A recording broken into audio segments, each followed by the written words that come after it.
On to the latest updates coming in from Ukraine. Russia has now intensified its military assault on the capital, Kyiv, in an attempt to seize the capital. This comes as the Russian invasion of Ukraine has now entered the 27th day. The Ukrainian capital has now announced a new 35-hour curfew to limit the residents' movement. The curfew, which started at 8 p.m. local time on the 21st of March, will last until 7 a.m. on the 23rd of March. Комендантська година в Києві та в області знову буде посилена. Розпочнеться вона сьогодні о 20:00 і триватиме до 7 ранку, 23 березня, тобто до післязавтра. Магазини, аптеки, заправки, установи працювати завтра не будуть. The development came as parts of the Ukrainian capital came under intense shelling over the weekend. According to the Ukrainian authorities, at least 8 people lost their lives after Russian bombs destroyed a shopping center in Kyiv region on Sunday. And cars parked in the adjacent parking lot caught fire following Russian shelling at the Retroville shopping mall. A powerful explosion later rocked the same site on Monday. Although the reason for the blast was not known, firefighters were immediately deployed to douse the flames. Moscow, meanwhile, has accused Kyiv of storing rockets in the shopping malls to aid the Ukrainian forces amid the conflict. During a briefing on Monday, the Russian Defense Ministry spokesman said that they had hit the shopping complex as it was allegedly used to reload rocket launchers and store rockets.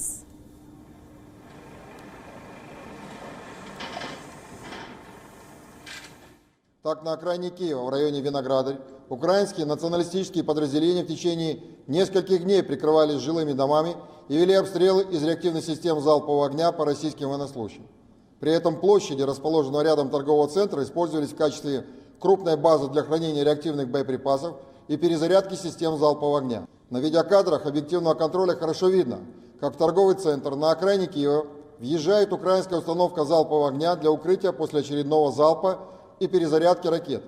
Высокоточным оружием большой дальности ночью 21 марта была уничтожена батарея украинских реактивных систем залпового огня и база хранения их боеприпасов в неработающем торговом центре.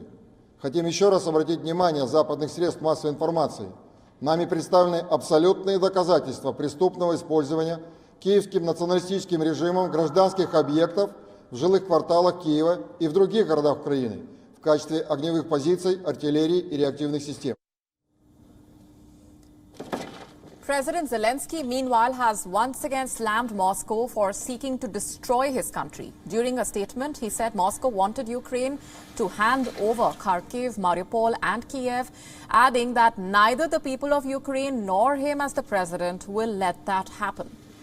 He further urged all the Ukrainians who are currently under Russian occupation to fight for their freedom.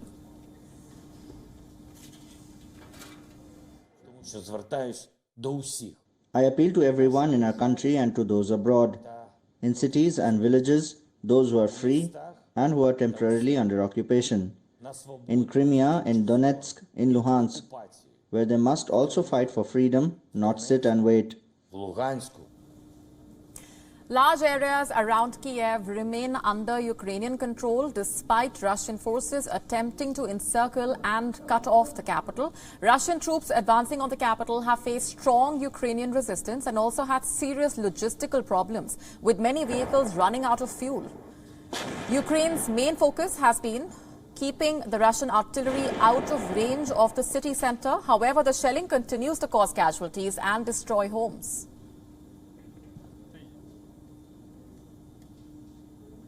And our correspondent Anas Malik has been on the ground getting us the very latest. He sent us this report from Lviv earlier. Take a look. The major development is that we've seen a renewed call for talks by President Zelensky with Russian President Vladimir Putin. He says that only negotiations can open the way forward for something concrete. We saw that horrific account from the AP journalist, the last international journalist who were in Mariupol, and you rightly mentioned that there's a curfew that has been imposed. We've seen or we've heard air sirens going off off in the city of Kyiv, despite the fact that there was a curfew overnight, though there haven't been any concrete or verified reports of explosions or any damage to civilian property or any property for that matter. I took the road journey from Kyiv to Lviv. That took me about 10 hours. We took a detour because the direct route from Kyiv down west where I am is considered very unsafe. So we had to take a detour for about 150 kilometers. You'd find general tensions on the streets, hostility, the police or army personnel checking your press accreditation, verifying your press accreditation that has been issued by the local authorities over here.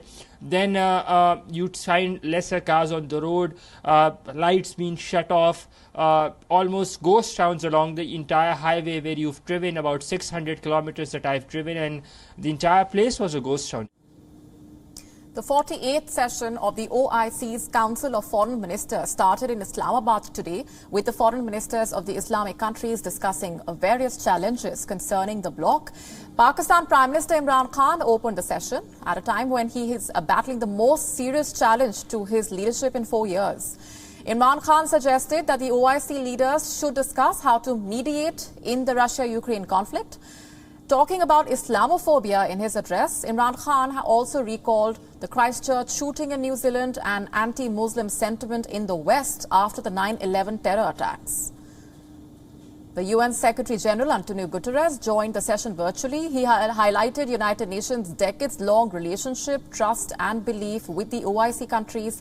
The Organization of Islamic Cooperation is meeting for 2 days in Islamabad with an ambitious agenda that seeks approval for over 100 declarations, including aid for financially strapped Afghanistan. The annual meeting is being held under the theme of Building Partnerships for Unity, Justice and Development. The OIC is a 57-member body of Muslim countries that works to protect and safeguard the interests of the Muslim world. The meeting is also attended by China's Foreign Minister Wang Yi. China's representation coming despite Beijing being criticized globally over alleged human rights violations against Muslims in the Xinjiang region. While some have been praising Imran Khan for getting the United Nations last week to formally recognize Islamophobia as a global threat, he is also facing a no-confidence motion in the National Assembly this week. Imran Khan has been under immense criticism due to the rising inflation levels and the crippling debt. Opposition there repeatedly demanding the leader's resignation from the country's top seat. The efforts made by WION now available in your country. Download the app now. Get all the news on the move.